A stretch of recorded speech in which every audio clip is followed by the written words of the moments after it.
So we have covered what I believe are some of the strongest contenders for the finest works of adult British animations. And now we have finally reached our journey's end.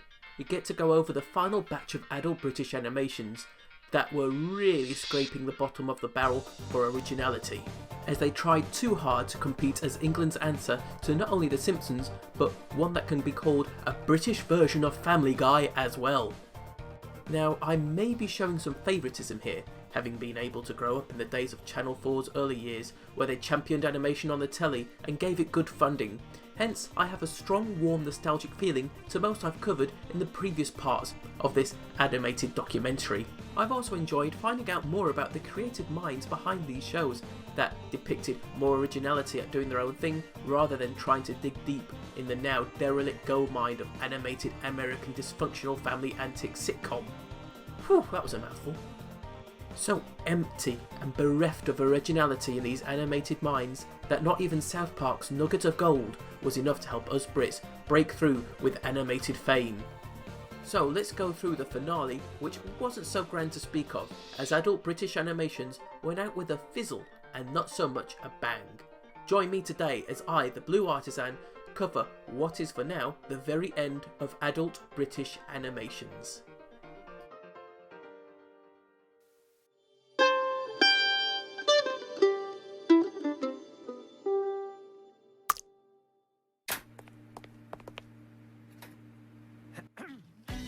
Oh boy, this one.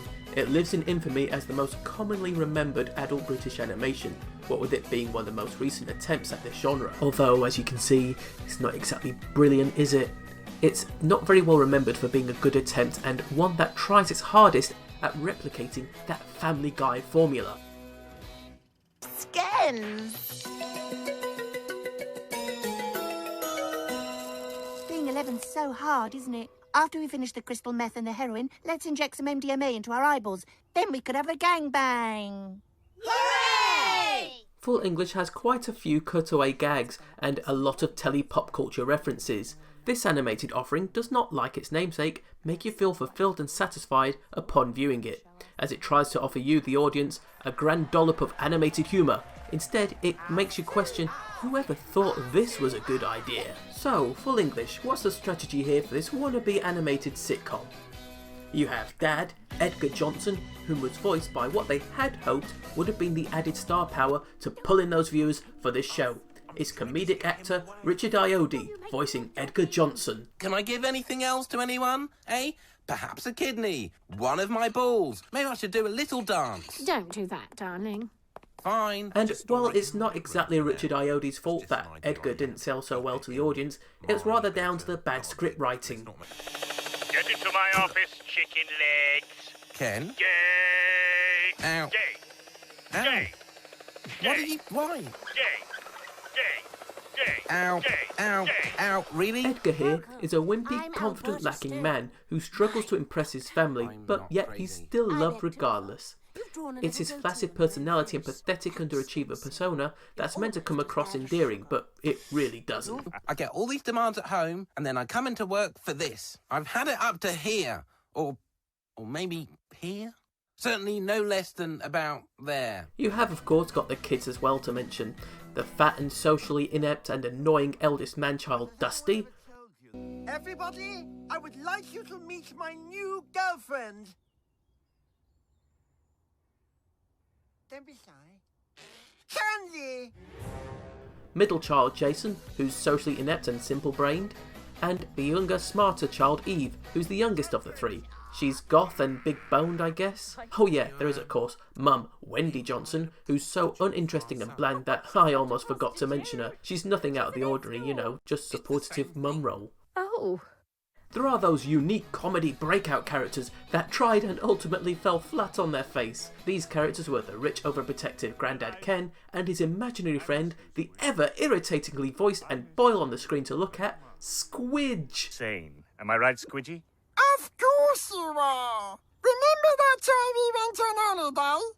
Seth MacFarlane may have found a niche with talking animals and babies, but here in Great Britain, we get this abomination. Seriously, I can't stand to listen to it or look at it. So bad is Squidge that I can't decide which is worse, the voice or the character design. Both are equally horrifying. So yeah, indeed, the characters are unlikable, but just what about the episodes themselves?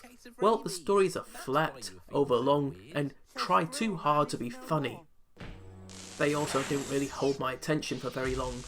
The main plots are so uninteresting and the B-stories are so far misplaced as it tries to intersect with the main plot that you forget there is a B-plot and you don't really care where it's going because it's so boring.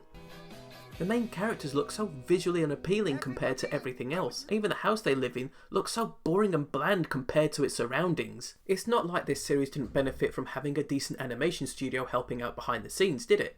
Why, this series was produced by the same studio that helped with Futurama and The Simpsons. That's right, it was produced by Rough Draft Studios. So it's not like the production values are to blame for the lackluster performance that Full English offers. Rather, it's the bad script and bland, uninteresting, dull as dishwater characters. Full English was a production by brotherly duo Harry and Jack Williams, and to say they weren't the exact correct writers for this kind of genre to help make Full English the great British animated breakaway comedy hit they wanted it to be, it is indeed best left forgotten, gathering dust in the animated forums of our failed attempts to crack this genre. Why Full English turned out to be such an animated flop that it didn't even air its final episode on telly. Channel 4 pulled the plug on it, with its final demise being that of, wait for it, low ratings.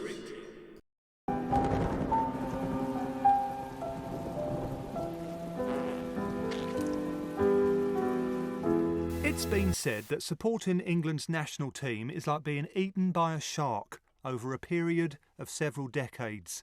One of ITV's final foray into the world of animated adult sitcom was Warren United, and this one I find a little more visually unappealing and annoying to look at compared to the Full English, and I know I said those designs were bad, but rather it's due to the big style of heads and the smaller body proportions that really put me off them.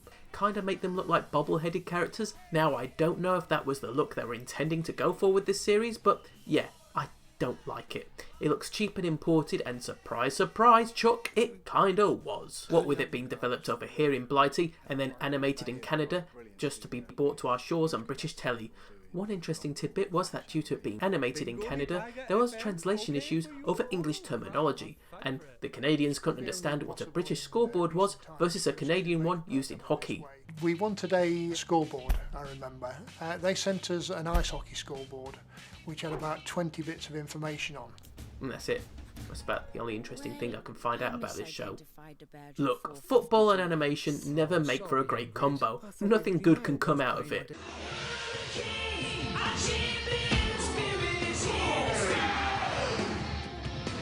But, well, yeah, aside from that one, and respect to those in the animation world that can remember this series. Warren United is my antithesis to animation. It's one that would actually put me off the genre. Don't do that! The theme song alone irks me so much that I squirm listening to it in my chair. And the art style is, sod it, I'm saying it, not too far off from one of those cheap animate-yourself stiff cartoons you see online. You know the ones. Warren, our title character, is a middle-aged football fanatic dad who's married to an attractive housewife, and the unique quirk of this show is his mum's still at it! Episodes are centred around Warren's love for football, football antics, episodes about his Premier League football stuff, and boring football funny anecdotes that just really bore me and send me to sleep. The gags are dull, the cutaway jokes are dull, and everything's just dull. I mean, how could this not take off as an adult British animation? It's centred around football. Us Brits love football. We're mad for it. Warren Kingsley loves his job. He loves his updates. He loves his kits. He loves driving. He loves his stadium. He loves his football. Football! A series animated on football! Yeah, Warren loves football! It's brilliant! More football! Football? How can we just break into the animation industry without football? It's football! Come on! Oh, sorry about that. Needless to say, this show didn't take off very well, as it suffered from the low ratings. Now, there may be some of you out there that think I'm probably being a little too unjust to Warren United. Well, I'm sorry, I just couldn't stay awake long enough watching this one. Again, it just totally puts me off animation and it's just so boring. No show about football could ever be entertaining to myself. have inherited a team in the World Soccer League, the Hurricanes! Oh well, yes, again, aside from that one was really good.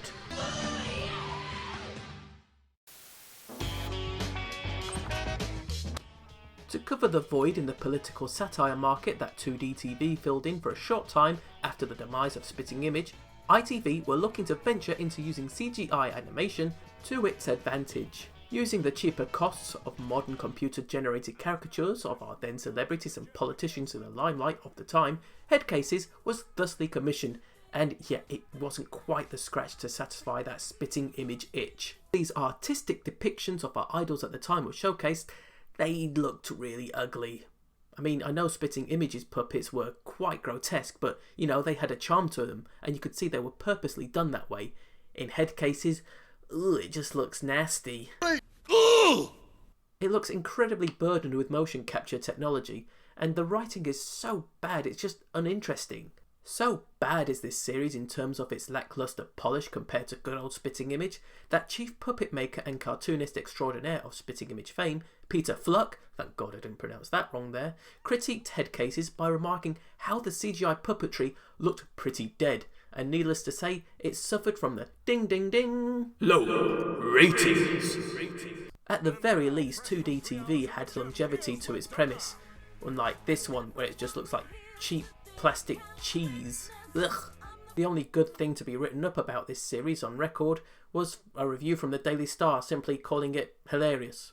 That's it. There's like literally nothing else worth mentioning good about this show. House of Rock, another bland, boring production made by Channel 4's music team that ultimately failed and fell flat on its arse as well. This one was about a group of musical celebrities trying to entertain themselves in purgatory because they haven't quite passed on yet. Starring the likes of Freddie Mercury and Kurt Cobain and John Lennon there, I think it is. I just can't tell because this art style is so goddamn ugly. Ugh. As you can see, it's terribly animated, not very funny, and left no positive impact on myself whatsoever.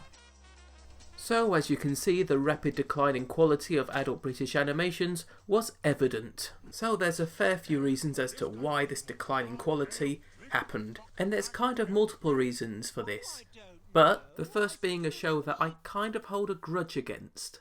You see, South Park was the then new kid on the animation block, and it used a brand new cutout style of animation that hadn't been implemented properly in the animation world before. So Channel 4 felt that it was a much safer choice to import South Park to broadcast rather than investing in a possible failure of its own animated show. South Park also introduced the formula of 4 foul-mouthed youths that were getting in situations that they shouldn't be getting into. This would then become a dead horse that would be repeatedly beaten with other adult animations from this moment forward. Let me introduce you to Empire Square, a series based on 3 foul-mouthed youths drawn in pixelated style that get into all sorts of adventures that these little chipmunks shouldn't be.